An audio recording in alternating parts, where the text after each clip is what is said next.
So January 2018, Unit 1. The first one, the unit of a power is watt.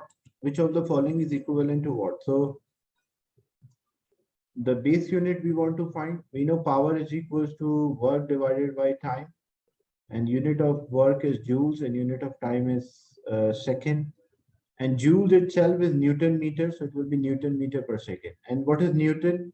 Newton is kilogram meter per second square, so in place of Newton I can write kilogram meter per second square and then meter per second. So when I simplify this, it will be kilogram meter square second cube, or I can say kilogram meter square second raised to power minus 3.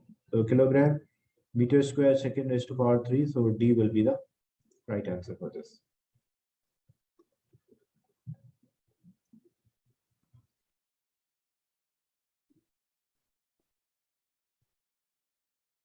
The thickness of a steel sheet is reduced by passing through the rollers.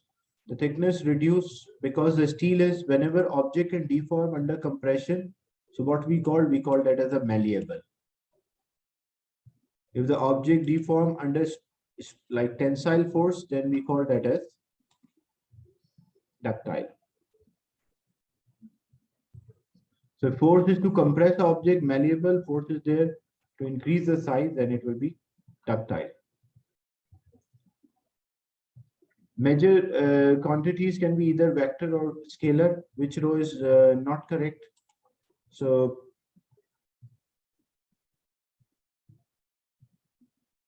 energy is not the energy. There is no direction mentioned. So direction is not mentioned. So D is not correct. D is not the vector quantity. Then a projectile is launched with an angle theta to the horizontal. It takes time to reach the maximum height. Which of the following equation could be used to determine the initial velocity? So if projectile is launched with initial velocity u, making angle theta, and it reaches a maximum height h. So when it reaches the maximum height, we want to determine the initial velocity. So we have the formula S is equals to ut plus half a t square.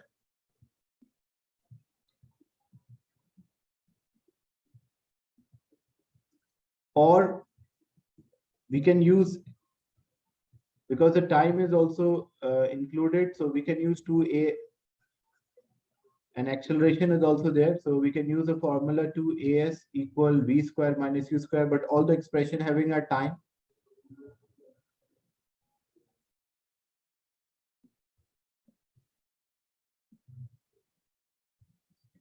So a projectile is launched in an angle theta and it take time t to reach the maximum height. So time taken to complete the maximum height. And at maximum height, the vertical velocity, horizontal velocity will be there. Vertical will be 0. So horizontal velocity is u cos theta and the vertical velocity is u sin theta. And the acceleration, because it is moving against the gravity, so acceleration will be due to gravity, which is equals to minus g. So we have to use a formula which include the time, acceleration, and initial velocity. So S is equals to ut plus half a t square can be, or 2as equal v square minus u square, or S is equals to u plus v divided by 2 multiplied by t can be used.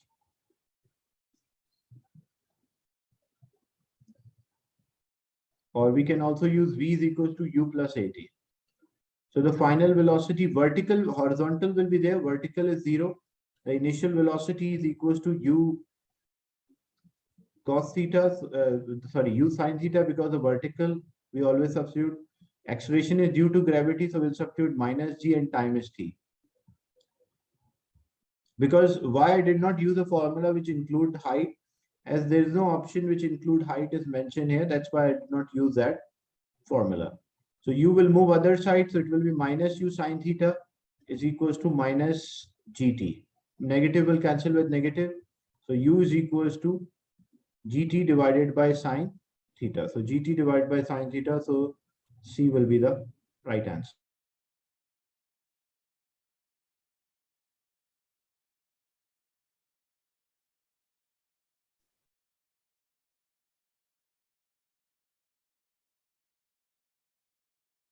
The flow of a fluid through a pipe is a laminar. What is the meaning of a laminar flow?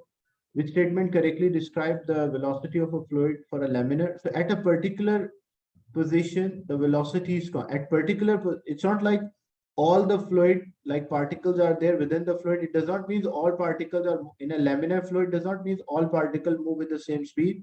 It means group of particle, particular region, the speed is constant. Like if these particle will move with 3 meter per second, this all will move with, for example, 4 meter per second.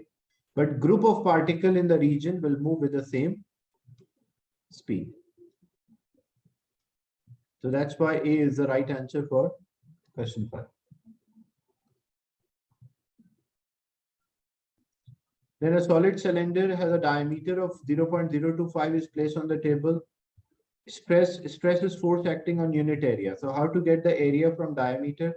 We can use area of cross section is equals to pi r square, or we can use pi d square by 4. If you know the diameter, you can use pi d square by 4. So stress is force acting on unit area, so it will be 15 divided by pi d square, which is 0.025 square, and divided by 4. This 4 is divided into denominator, it will go there in numerator. So it will be 15 multiplied by 4 divided by pi into 0.025 square. So it matches with option C.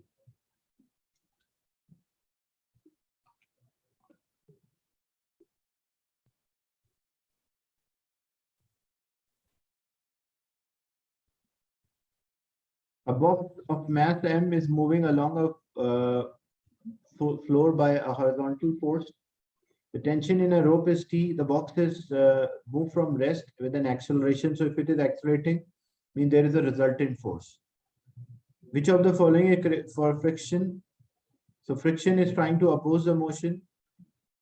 So friction is F. The object is accelerating. So I can say T minus F. Because it is accelerating, so resultant force will not be 0, it will be ma. Or I can say F, this F will move other side and ma here. So at T minus ma is equals to F. So F is equals to T minus Fa, so it matches with option B.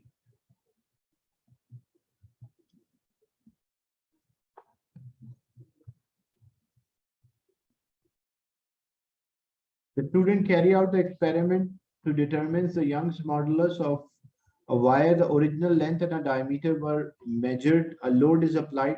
Which combination of original length and a diameter produce the greatest extension? The wire should be longer and thinner, because you can see Young's modulus is equals to stress divided by strain. Stress is force over area and strain is change in length over original length. So when I simplify this formula, it will be FL divided by A delta L. Or I can say delta L is equals to FL divided by A into Young's modulus. Young's modulus you can denote by letter E as well.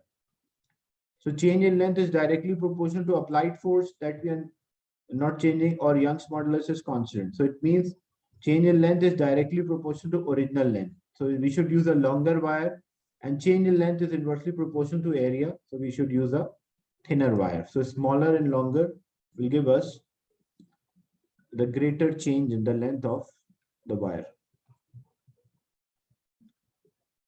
The diameter of a wire was measured using a micrometer, found to be 0.35 millimeter. The micrometer reached to nearest 0.01. Which of the following is the most appropriate percentage uncertainty? So percentage uncertainty is equals to uncertainty divided by value recorded into 100. So uncertainty is 0.01. That's the smallest value, divided by value recorded is 0.35 into 100. So this will come out about 3% uncertainty. If we are using the apparatus twice, like say temperature change or measuring a mass, so then, or using a burette, so the percentage uncertainty will be double. A mass M is fixed on one end of a meter rule, and which is pivoted at the other. The mass and a meter rule are held horizontal. So what happened to gravitational potential energy at vertical? Because gravitational potential energy is energy due to change in height. So when it is at maximum height, it will have a maximum GPE. So potential energy will be maximum here. When it will move at this point, the potential energy will be minimum. When it reach again the top, the potential energy will be maximum.